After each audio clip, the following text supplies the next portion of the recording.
Hi everybody, so in this video we're going to answer the question, should you train on your period?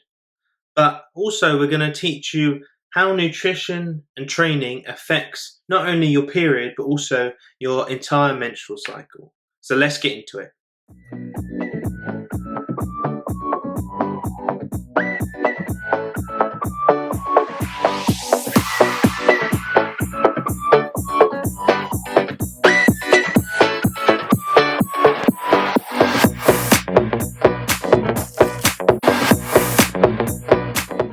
So does it matter what you eat? Well, simply put, yes it does. As you're very well aware, throughout the cycle you experience a very different hormonal changes and various other bodily functions occur. Now, each of these can be impacted positively or negatively by what you eat. So, did you know that what you eat can determine whether you have a bad period with severe cramps and other reactions or a mild period? Now, your cycle also should affect training, as during certain points you'll be able to peak, whereas other times you'll have to rest more and not expect too much of yourself. So, should you train on your period? Well, the answer isn't yes or no. The answer is you can, but you must consider a few things first and also base it on how you feel at the time. So, what should you eat and how should you train when you're on your period? Well, due to the loss of blood on the period, it's important to ensure that you consume a good amount of iron. For example, from red meats, spinach, dark leafy greens.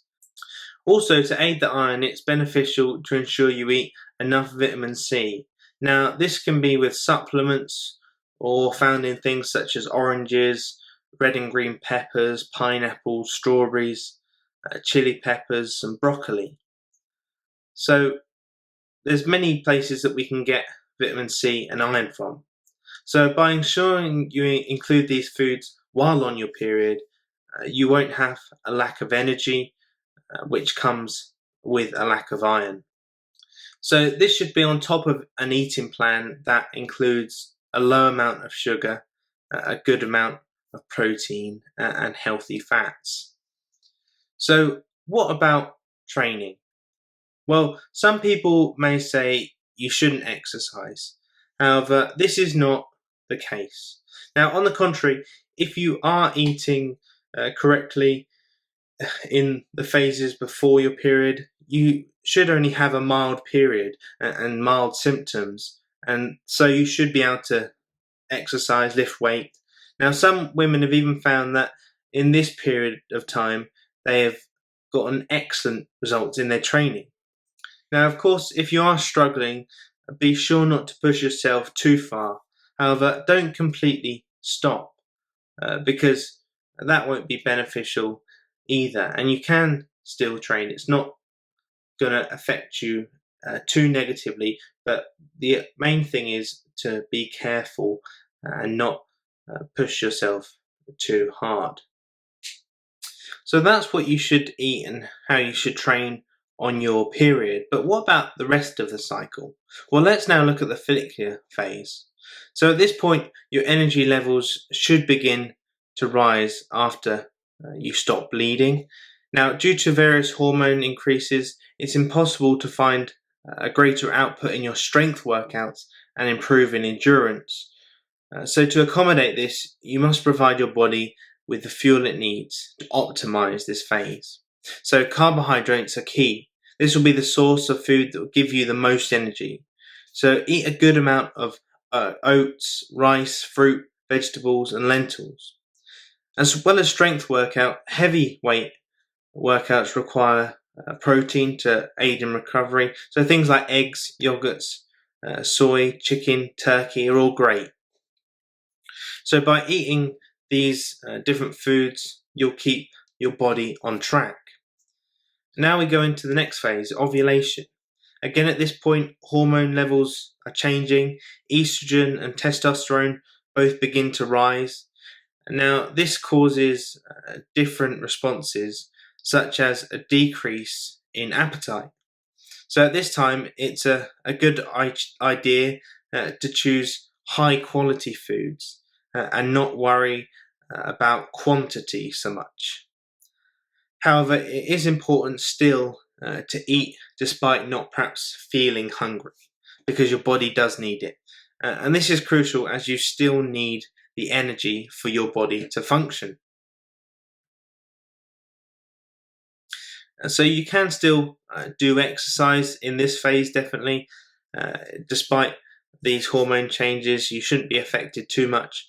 But by getting in enough energy, you'll have energy to do that workout. So you want a sufficient intake of protein. So rich protein foods can help the ovulation phase. And try to add fibrous foods such as flax seeds, oats, nuts, seeds, whole grain bread, and cereal. And this will aid the body in ridding itself of toxins that would have been because of the increased hormone production. So fresh foods are also very beneficial, such as potatoes, broccoli, avocados, raspberries. These are just a few examples. And this is due to the increase in estrogen that will be in the body because of them rising, and especially when you train. Now, at this point, you're more likely to get injured because of the higher estrogen. Therefore, you need to increase your warm up and your cool down time. So, if you feel discomfort in your joints, perhaps stop or slightly reduce any weight that you may be using. So now we come to the luteal phase. Now this is the last part of the cycle, the pre-period phase. Now this is often the hardest part as regards eating. Now this is down to the cravings that come with low energy and a sluggish feeling. So unfortunately, how you act in this part of your menstrual cycle will impact on whether you suffer severe period symptoms or mild symptoms. So when you crave these fatty foods, which often have high amount of sugar in them, your blood sugar will spike up and down. And when it fluctuates, it produces something called progesterone. Now, progesterone then causes these bad period pains, symptoms, and other things like that to occur during your period. So when you can control them, then you'll have less of those cramps and breast tenderness and bloating, and the hormonal change of mood swings won't be as bad. So by keeping that balanced blood sugar, you can reduce all of these symptoms and their severity. It doesn't mean you won't get them, but they won't be as bad. So prepare yourself with snacks that will fulfill those cravings, but that aren't really sugary. On top of this, be consistent with eating. Try to add things like nuts and seeds and mushrooms and chickpeas, salmon, tuna, spinach, kale, asparagus, things like these, because they're rich in magnesium. Now, this is very good and helps prevent painful cramps and things like that are likely to occur in the pre-period phase as well. As well, by eating things like meat and eggs and barley and dairy products, it will help you to control your hunger. So as regards training in this phase, it's a time when you won't make much progress and you should really take more rest days and be slightly more aware of how you feel. Now, this is just an overall of the menstrual cycle and what you should perhaps eat and what you should, how you should train. But they are really linked, and what you do in one aspect will affect what happens in your menstrual cycle. And it's so important that we consider all of these things because it will have an effect on your transformation overall. So I hope you've enjoyed this video. If you have, if you learned something, Please like and subscribe. Comment below if there's anything else that you'd like to know about and see in a video. Please click the bell notification so you can be told of our next upload, which is really going to help you and continue to help you transform your body to the one that you've always wanted. See you in the next one.